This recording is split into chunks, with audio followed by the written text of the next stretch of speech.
topic of today's video is Jon Jones, also known as a GOAT, also known as the future UFC heavyweight champion of the world. And we're going to be going over him as a fighter, everything we know about him so far, and potentially what we could see from him in the future. Because in my opinion, I think he's going to be the new UFC heavyweight champion of the world. And as he's looking to put on an extra 50 pounds of muscle, because the UFC heavyweight class weight limit is 265 pounds, which is a big discrepancy from his previous light heavyweight weight division, which was at 205 pounds as the weight restricting limit. So let me talk about him as a fighter, what new adjustments we could see, how the new weight is going to basically affect his fighting style from what we've seen and what we know so far. And yeah, we're going to be talking about his potential future and everything like that. What could we see from his future opponents? Because Dana White has talked about booking his fight against Stipe Miocic, even though from Jon Jones himself, he said he wants to defend against Stipe. So that obviously implies that he wants his first fight to be immediately Francis Ngannou. But as Francis Ngannou and Derek Lewis looks to be Dana White's preferred choice to book because he doesn't want to pay Jon, it's looking like we're not sure who his opponent is going to be. Personally, if I was Jon, I would have fought Derek Lewis, but that's neither here nor there for this video. So yeah, we're going to be talking about Jon Jones, and I'm going to be showing you guys some of his new videos, some of his new training videos.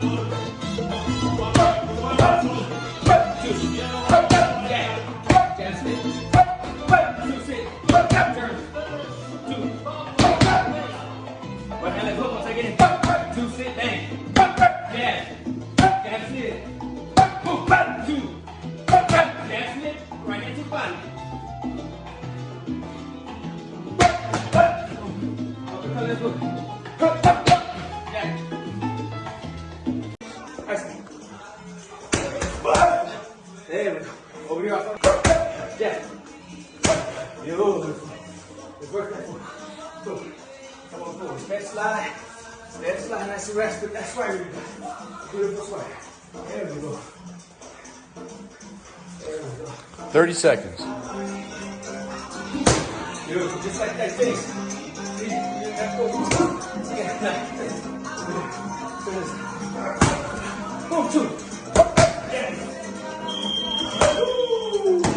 Understandably, he's not moving as fluidly as we've seen him in the past at 205, probably fighting at 210, because obviously he has an extra 50 pounds of muscle on him. So we're not probably going to see any question mark kicks, any butterfly kicks, no tornado kicks, no spinning elbows, or anything of the sort. What we've seen from his videos is that he's just really going to take his time. He's going to just put a lot of pressure and intent in each of his shots. He's picking his shots because we know Jon Jones has some of the best fighting IQ in the history of the sport.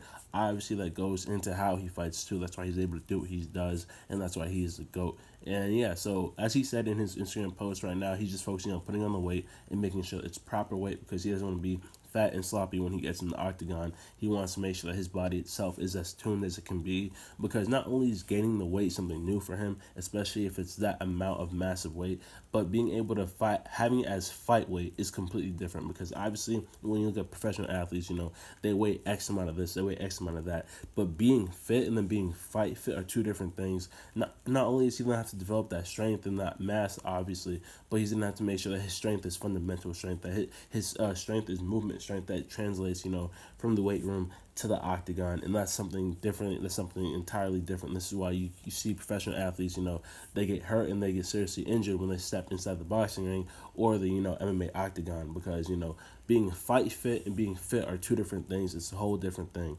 And so, yeah, Jon Jones is definitely a beast. I think he can definitely do it, because one thing we know about him is that he's a workhorse. He's a beast. And if you look at his background, that all shows that he started off pro from a super young age, youngest UFC champion in the world, from a young wrestler. He has amazing genetics. I expect nothing from besides the best from Jon Jones. He's going to be an absolute nightmare for whoever he faces. The dude's 6'4" with an 84.5-inch with an 84.5-inch reach, so he probably has an advantage over the majority of the fighters in the roster, even at heavyweight, if I'm not mistaken. He's the exact same height as Francis. He's probably, honestly, I think heavyweight may suit his fighting style even better than light heavyweight, because if you look at it, where does Jon Jones excel? He excels in the clinch, he excels on the ground. And so what's his main fighting style? He's a Muay Thai fighter with an elite level of Greco wrestling in his arsenal. What do we see from him? What is he famous for? He's famous for his elbows, he's famous for his knees, and he's famous for his oblique kicks. And what are all those things perfect for? All those things are perfect for negating a Francis Ngannou type fighter. In my opinion, I think Stipe would actually be a much harder fight for him than Ngannou because Ngannou is one dimensional. And granted, Ngannou's patience and his timing and his pressure, he's learned to control and to master and to pace himself. However, that still doesn't change the fact that he only has one weapon. A sword is a sword no matter what. You feel me? So granted, you might learn how to wield it, but at the end of the day, it's still a sword. So they know what to expect. And with Jon Jones, if he can get in the clinch and do damage to Ngannou, that's going to slow Ngannou down tremendously. Because what we know about Ngannou is that if he thinks that he's going to take a lot of damage, he's going to hesitate, i.e. Derek Lewis. If he thinks or if he knows that you're going to be able to take him down and slow him down and make him tired, he's going to second guess himself. What we saw against the first Stipe fight, and a little bit in the second, we saw the hesitancy, and then we obviously saw him pick up the pace when he got confident, when he started laying those big shots. So I think Jon is going to try to get inside the clinch and work the body early, with the Muay Thai, with the knees and the kicks.